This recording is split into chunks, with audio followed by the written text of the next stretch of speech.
안녕하세요. 저는 결혼 2년차 된 35살 주부이고 남편은 40살입니다. 그리고 홀 시어머니 모시며 살고 있습니다. 남편과는 처음에 만나게 된 계기는 제가 타 업체의 비서였는데 저희 사업장에 오면서 알게 된 사이였고 지속적으로 저에게 관심을 표현하면서 연애 후 결혼까지 하게 되었습니다. 저희 집안도 못 사는 집안은 아니지만 남편 집안에 비하면 세 발의 피입니다. 그 정도로 큰 사업을 운영하고 있고 재산도 많이 있습니다. 그리고 남편은 어머님을 모시고 있어서 그런지 가정부를 두고 있지만 제가 집안에서 어머님과 함께하는 시간을 가지길 원했고 그로 인해 결혼 후 남편 집에서 같이 살게 되었습니다. 처음 인사드리러 갔을 때 정말 입이 떡 벌어질 정도로 어마어마한 대저택에 놀랐고 다른 세상에 살고 있는 사람 같았습니다. 하지만 그만큼 결혼 생활 또한 만만치 않았습니다. 품이 있는 집안이라 그런지 격식을 대단히 중요하게 생각하고 있었고 조금이라도 눈에 거슬리는 행동을 하게 될 경우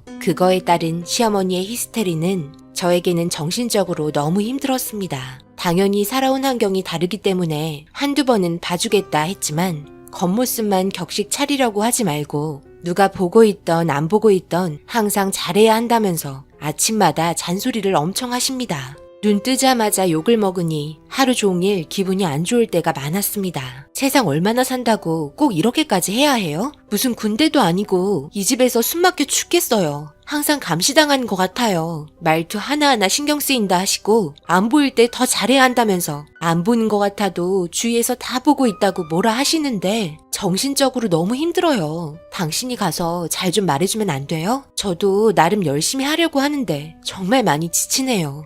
아버지 계실 때부터 오랫동안 해와서 몸에 배서 그래. 가정부 아줌마들도 우리 엄마 눈치 엄청 보면서 일하고 있잖아. 그건 그런데 밥 먹을 때 숟가락 내려놓는 소리도 들리면 안 되고 씹는 소리도 들리면 안 되고 물 마실 때도 소리 내면 안 되고 당신이 이런 집안에서 생활했다는 게 정말 대단해요. 나 깍두기 먹지도 않잖아요. 저번에 한번 씹었다가 개걸스럽게 씹는 소리 낸다며 얼마나 뭐라고 하시던지 숟가락 젓가락 들지도 못하겠다니까요.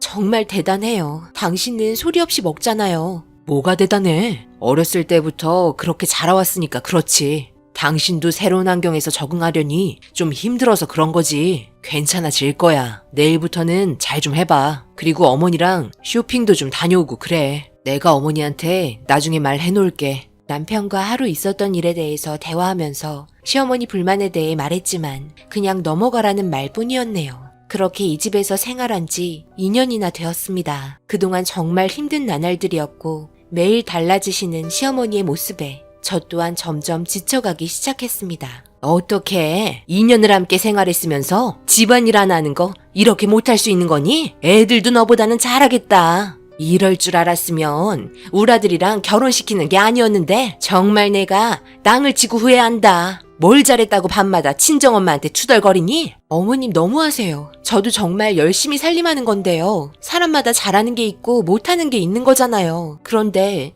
밤마다 저희 엄마랑 통화하는 건 어떻게 하신 거예요? 자기 전에 잠깐 통화한 건데요.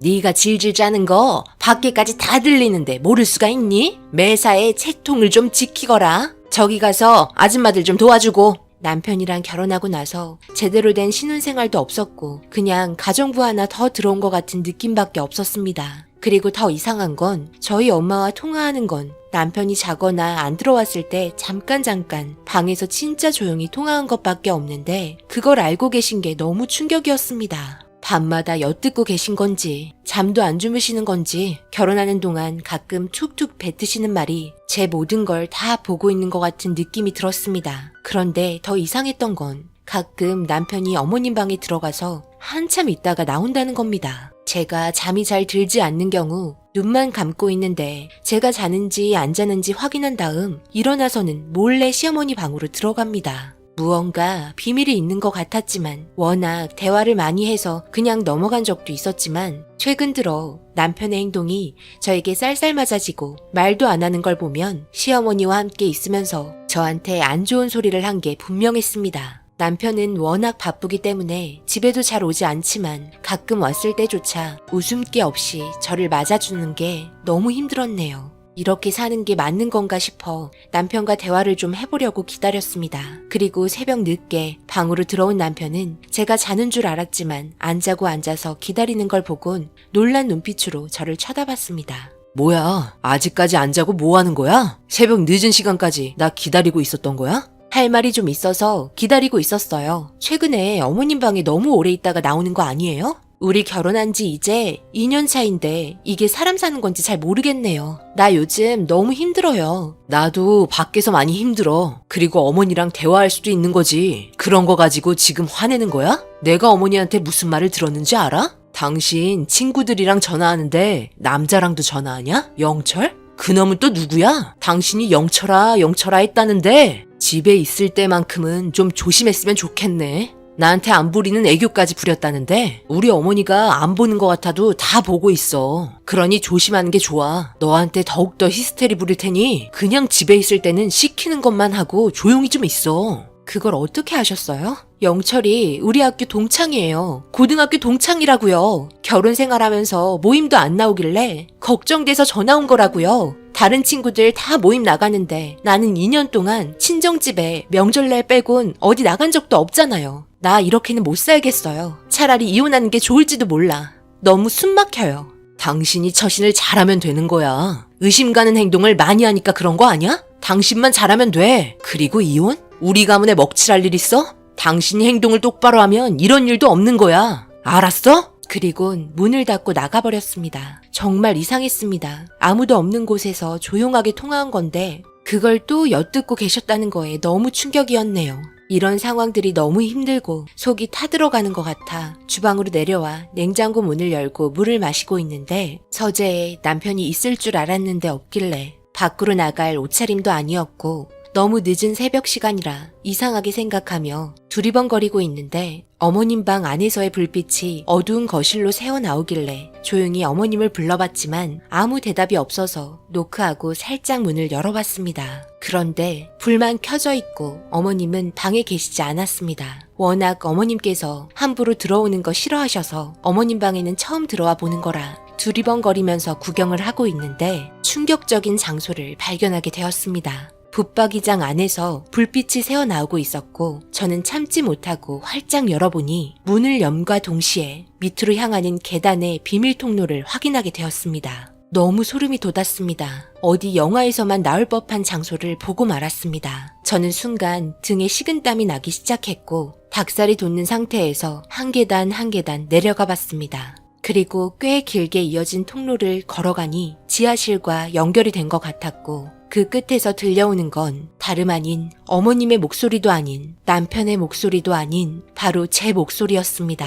순간 걸음을 멈췄고 듣게 된 말들은 오늘 하루 있었던 일들이 녹음된 제 목소리였습니다. 거기다 친정 엄마와 통화하거나 친구와 통화한 목소리가 모두 들리고 있었습니다. 떨리는 손과 발을 힘겹게 이끌며 한 걸음 한 걸음 조심스럽게 다가가 문틈으로 보게 된 상황에 경악을 금치 못했습니다. 그 안에 있던 건 바로 엄청나게 많은 화면들과 함께 거기에 앉아있는 시어머니와 남편이었습니다. 그리고 둘의 대화에서 들려온 얘기에 저는 너무 충격받아 주머니에 있던 핸드폰을 꺼내 녹음을 켜고 말았습니다. 얘 이거 의심되지 않니? 영철이라는 애 분명 뭐가 있어. 내가 뭘 했어. 함부로 여자 들이면 안 된다니까? 일도 못해. 맨날 시간 나면 사돈한테 전화해서 울면서 질질 짜고 있고 내 욕하는 거 봐라. 자기가 집안일 잘해야 내가 이뻐하지. 너 없을 때 방에 들어가 전화를 아주 붙잡고 살고 있네. 무슨 동창들이 이렇게 많냐? 이런 애들은 밖으로 나돌게 하면 안 돼. 내가 항상 감시하니까 이 정도지. 잡고 살지 않으면 분명 딴 주머니 차고 있을 게 뻔하다. 아, 저 영철이란 놈 은근히 거슬리네.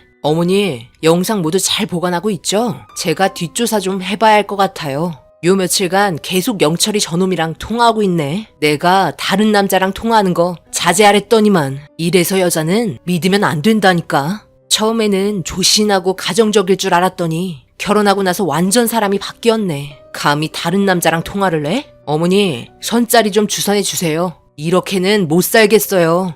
남편과 시어머니 등 뒤에서 이런 말을 듣고 있는데 정말 충격이었습니다. 더 웃긴 건 화면을 보면서 둘이 군것질거리와 맥주를 먹으며 보고 있었고 저를 씹을 거리 삼아 시간을 보내고 있는 두 사람이 어이가 없었네요. 그동안 정말 쉬지 않고 열심히 결혼 생활했다 생각했는데 이런 취급을 받고 있었고 더군다나 제 일상 모두를 보고 있었다는 게 너무 충격이었습니다. 제가 확인한 모니터만 해도 몇십 개는 넘어 보였습니다. 제 모든 걸 그날 저녁마다 둘은 확인하고 있었던 겁니다. 그 자리에서 주저앉을 뻔한 거 다리를 붙잡고 빠르게 방으로 들어왔습니다. 그리고 남편이 올라오는 소리가 들렸고 저는 눈을 질끈 감고 자는 척하고 있었네요. 가만히 서서 저를 지켜보는 느낌이 들었고 한참을 그렇게 서 있던 남편은 다시 밖으로 나가 내려가는 소리가 들렸습니다. 아마 서재로 들어가는 것 같았습니다. 모든 상황을 확인한 저는 가만히 있을 수 없었습니다. 그리고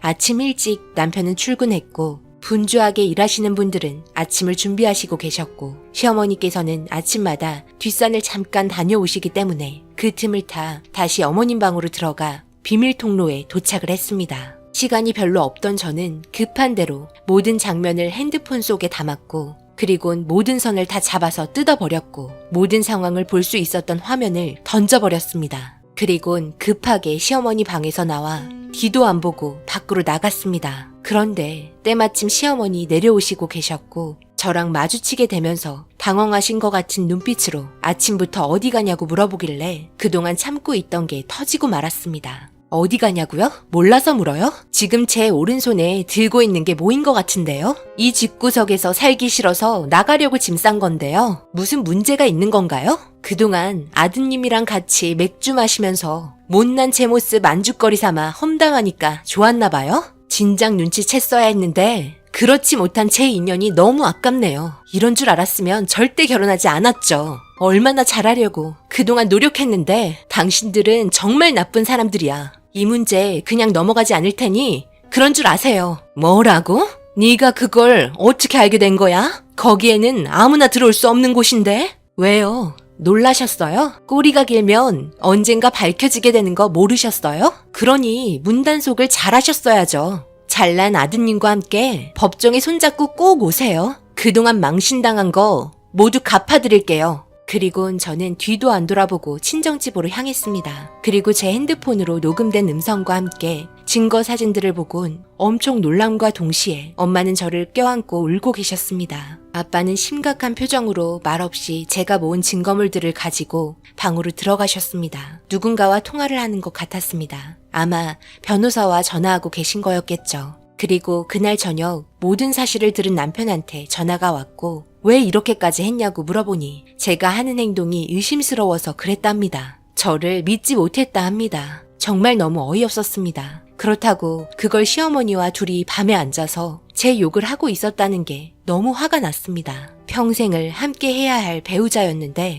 집 밖에는 제대로 나가본 적도 없는 제가 이런 의심을 사고 욕까지 먹었어야 했다는 게 정신적으로 너무 힘들었네요. 그러면서 하는 말이 지금 이렇게 난리친 거 그리고 시어머니한테 한 행동 모두 용서해 줄 테니 다시 모든 증거물 들고 들어오랍니다. 저는 정신 나간 거 아니냐고 소리쳤고 법정에서 보자고 하고 끊었습니다. 그렇게 저는 남편에게 이혼 위자료 소송과 함께 정신적인 피해 보상을 요구했고 총 5억을 받게 되었습니다. 남편에게 이 정도 돈은 돈도 아니었는지 자기가 똥 밟았다면서 자기는 시간이 금이니 모든 걸 적당한 선에서 끝내려고 한다며 변호사와 대충 마무리 짓고 떠났습니다. 그래도 서로 사랑했다고 생각했고 그래서 결혼하게 된 거였는데 그냥 장난감밖에 안 된 것 같아 정말 마음이 아프네요. 돈 많고 잘 사는 집안들 정말 좋을 거 하나 없습니다. 여러분들은 이런 집안 본 적 있으신가요? 지금도 정신적으로 너무 힘드네요. 앞으로 좋은 날 올까요?